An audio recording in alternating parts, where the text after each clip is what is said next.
अस्सलाम वालेकुम। Welcome to pakizainstitute.com। pakizainstitute.com की तरफ से MS एक्सेल की एक और क्लास के साथ मैं हूं शुएब अहमद। तो स्टूडेंट्स, आज की क्लास में हम सीखेंगे फार्मूला टैग के अंदर कैलकुलेशन ऑप्शन के बारे में। तो यहाँ पे ये एक हमने शीट ओपन की हुई है, इसके अंदर हमने ये एक रिजल्ट कार्ड ओपन किया और इसमें हमने प्लस का फार्मूला यूज़ किया हुआ है। फॉर एग्जांपल यहाँ पे देखें तो इंग्लिश से लेकर बायोलॉजी के जो मार्क्स हैं इनको हमने यहाँ पे ऑब्टेन मार्क में प्लस किया है। ये देखिए, अगर आप यहाँ पे क्लिक करें तो आपको यहाँ पे नज़र आएगा सम का फार्मूला। और अगर यहाँ पे ट्रेस प्रेसिडेंट पे आए तो यहाँ पे भी इस पर क्लिक करके आप देखें तो हमें ये शो कर रहा है कि यहाँ से लेके यहाँ तक की वैल्यू को सम करने के बाद ये रिजल्ट शो हुआ है। अगर आपने ये वाली क्लास नहीं देखी ट्रेस वाली तो इसे ज़रूर देखिएगा। अब मैं यहाँ पे देखें तो फॉर एग्जांपल ये इंग्लिश के जो मार्क्स हैं इनको यहाँ पे चेंज कर रहा हूँ।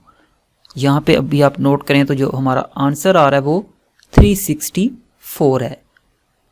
जब मैं यहाँ पे ये देखें तो मार्क्स इस वक्त 49 है। इनको अगर मैं यहाँ पे 70 करता हूँ और कीबोर्ड से एंटर प्रेस करता हूँ तो आपने नोट किया होगा कि यहाँ पे ऑब्टेन मार्क में जो हमारी वैल्यू थी वो ऑटोमेटिकली ही चेंज हो चुकी है।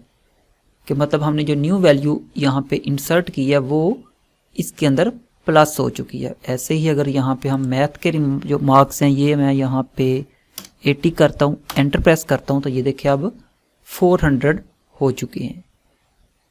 सिंपल ये कह सकते हैं कि यहाँ पे जो भी हम चेंजिंग करेंगे वो ऑटोमेटिकली ही हमारी इस वैल्यू पे अफेक्ट करेगी।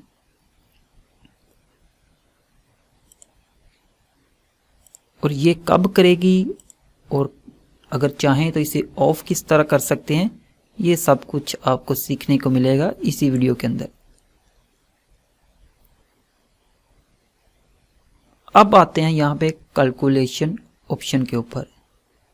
यहाँ पे अगर क्लिक करें तो यहाँ पे देखें बाय डिफ़ॉल्ट जो चेक लगा होता है वो है ऑटोमेटिक पे। इसका मतलब ये है कि हम यहाँ पे जो भी चेंजिंग करते हैं वो उसका जो रिजल्ट है वो ऑटोमेटिकली ही हमें शो करेगा अगर आपने फार्मूला यूज़ किया हुआ है तो। अब मैं यहाँ पे आके मैनुअल पे चेक लगा रहा हूँ। अब पहले क्या होता था, यहाँ पे हम जो भी वैल्यू चेंज करते थे वो ऑटोमेटिकली ही हमारे ये जो रिज़ल्ट था इस पे अफेक्ट करती थी। अब मैं यहाँ पे जो 80 मार्क्स मैथ के हैं इनको मैं 50 कर रहा हूँ एंड कीबोर्ड से एंटर प्रेस कर रहा हूँ। तो अब आपने नोट किया होगा कि ये जो हमारा रिज़ल्ट था अब 10 मार्क में जो वैल्यू थी वो अब चेंज नहीं हुई। जबकि यहाँ पे पहले 80 था, हमने इसको 50 किया है। 30 का यहाँ पे डिफरेंस हुआ है। तो यहाँ पे देखें तो यहाँ पे उसने एक डिजिट का भी फ़र्क शो नहीं किया। ऐसे ही अगर आप यहाँ पे किसी भी वैल्यू को चेंज करो तो वो क्या होगी, अगर हम इसे ज़्यादा कर देते हैं एंटर प्रेस करते हैं तो ये देखिए यहाँ पे वो चेंजिंग नहीं हो रही। वो इसलिए कि यहाँ पे हमने जो कैलकुलेशन इसकी ऑप्शन थी ना वो हमने मैनुअल कर दिया। अब हम यहाँ पे इसे सिलेक्ट कर लेते हैं एंड आते हैं कैलकुलेट नो पे। तो ये देखिए जब हमने यहाँ पे जो ऑप्शन है वो मैनुअल की हुई है। जब तक हम खुद इसको कैलकुलेट करने का नहीं कहेंगे ये ऑटोमेटिकली ही कैलकुलेट नहीं करेगा। अब हमने यहाँ पे कैलकुलेट नो पे किया है तो आपने देखा होगा कि यहाँ पे जो हमारी वैल्यू हमने चेंज की थी उसके अकॉर्डिंग यहाँ पे जो आंसर आता था वो शो करवा दिया है। उसके बाद ये देखें तो कैलकुलेट शीट की ऑप्शन दी है। फॉर एग्जांपल मैं यहाँ पे भी चेंजिंग कर रहा हूँ। अब देखें तो इसको सिलेक्ट करके हमने यहाँ पे कैलकुलेट नाउ किया था तो जस्ट इसने क्या किया था, इसी का ही शो करवाया था। लेकिन अगर आप पूरी शीट में चाहते हो कि ये चीज़ यूज़ करना चाहते हो तो देन आपने क्या करना है, कैलकुलेट शीट पे क्लिक कर दोगे तो आपकी जो इंटायर शीट है उसके अंदर ये अप्लाई हो जाएगा। वापस इसे हम ऑटोमेटिक पे कर देते हैं।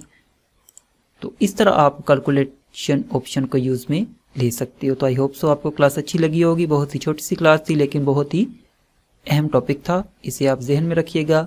मिलते हैं नेक्स्ट वीडियो में, तब तक के लिए अल्लाह हाफिज़।